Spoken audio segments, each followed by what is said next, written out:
अब bank loan लेने वालों से एक तरफा मध्यस्थता के मामलों में वसूली नहीं हो सकेगी।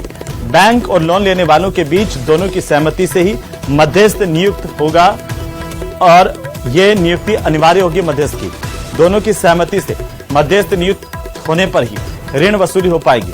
वाणिज्यिक अदालत जयपुर ने बैंकों और एनबीएफसी की 325 याचिकाओं को खारिज कर दिया है। इन याचिकाओं में अधिकांश बैंकों ने लोन लेने वालों से एक तरफा एग्रीमेंट करवाया था। अब कोई भी एक तरफा एग्रीमेंट काम नहीं करेगा। SRNG वर्सेस वेद प्रकाश और अन्य के मामले में अदालत में यह सुनवाई हुई है, जिसमें यह महत्वपूर्ण फैसला आया है। बैंकों की तरफ से 50 से ज्यादा अधिवक्ताओं ने सुनवाई के दौरान पैरवी की। वाणिज्यिक अदालत संख्या 1 जयपुर में जज दिनेश त्यागी की कोर्ट ने यह सुनवाई की।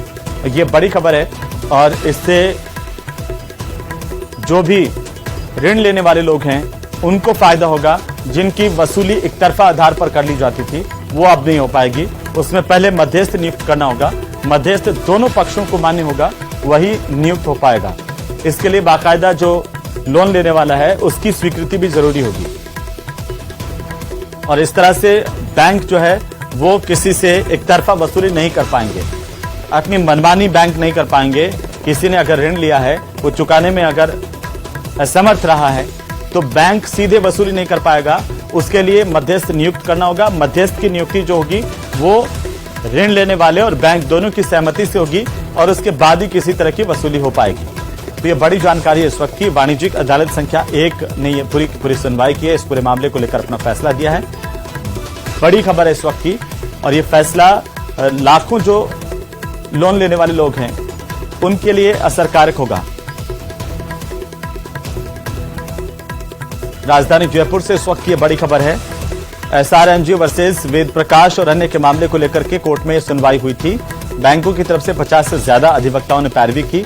सुनवाई के दौरान अपना पक्ष रखा और वाणिज्यिक अदालत संख्या 1 जयपुर में जज दिनेश त्यागी की कोर्ट ने सुनवाई करते हुए ये महत्वपूर्ण फैसला सुनाया है। और इसी फैसले को लेकर के ज्यादा बातचीत करने के लिए हमारे साथ में एडवोकेट नमन माहेश्वरी जुड़ चुके हैं। माहेश्वरी साहब, स्वागत है आपका न्यूज 18 राजस्थान पर। क्या कोर्ट ने कहा है और कैसे ये फैसला महत्वपूर्ण है? का बहुत बहुत शुक्रिया जी मुझे बुलाने के लिए। Actually commercial court number 1 Jaipur का ये बहुत ही महत्वपूर्ण फैसला है, बहुत अहम फैसला है और बहुत सही फैसला है। इसमें हुआ ये कि बैंक्स और एनबीएफसी जितने भी हैं राजस्थान में वो एक तरफा नियुक्ति करवा रहे थे मध्यस्थ की, यानी कि आर्बिट्रेटर्स की, और अपने हक में फैसले लिए जा रहे थे और फिर उनके एनफोर्समेंट करके प्रेशर क्रिएट कर रहे थे लोगों पर कि उनका पेमेंट किया जाए। जबकि ये सारे के सारे मध्यस्थ जो हैं वो एक तरीके से गलत तौर पे अपॉइंट हुए, क्योंकि सुप्रीम कोर्ट का साफ डिसीजन है इसको लेकर के जी, जो ये कहता है कि दोनों ही पार्टीज की सहमति से अपॉइंटमेंट्स होने चाहिए या नियुक्ति होनी चाहिए।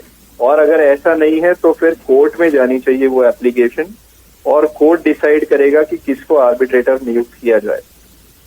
जी, लेकिन नमन जी, कैसे ये फैसला जो ऋण लेने वाले लोग हैं उनके लिए महत्वपूर्ण है और इससे क्या बदल जाएगा? अब तक जो हो रहा था वो नहीं हो पाएगा। बैंक्स अभी तक जो अपनी मनमानी चला रहे थे या एनबीएफसी जो अपनी मनमानी चला रहे थे, अपने ही व्यक्तियों को या उनके पहचानने वाले व्यक्तियों को आर्बिट्रेटर्स बनाकर, वो अब बदल जाएगा इस महत्वपूर्ण फैसले से जी। और जो इंडिपेंडेंट आदमी है, इम्पार्शियल आदमी है, जो सही आदमी है, न्यूट्रल आदमी है, उनके अपॉइंटमेंट की वजह से दोनों ही पक्षों को नॉर्मल सुनवाई मिलेगी, एक मौका मिलेगा दोनों पार्टी। और एक तरफा कार्रवाई नहीं हो पाएगी। चाहे बैंक की तरफ से जो एक तरफा कार्रवाई कर दी जाती थी उस पर रोक लगेगा। बहुत शुक्रिया नमन जी हमारे साथ जुड़ने के लिए, तमाम बातचीत के लिए। चलिए आगे बढ़ेंगे और इसी बीच बड़ी खबर, बीजेपी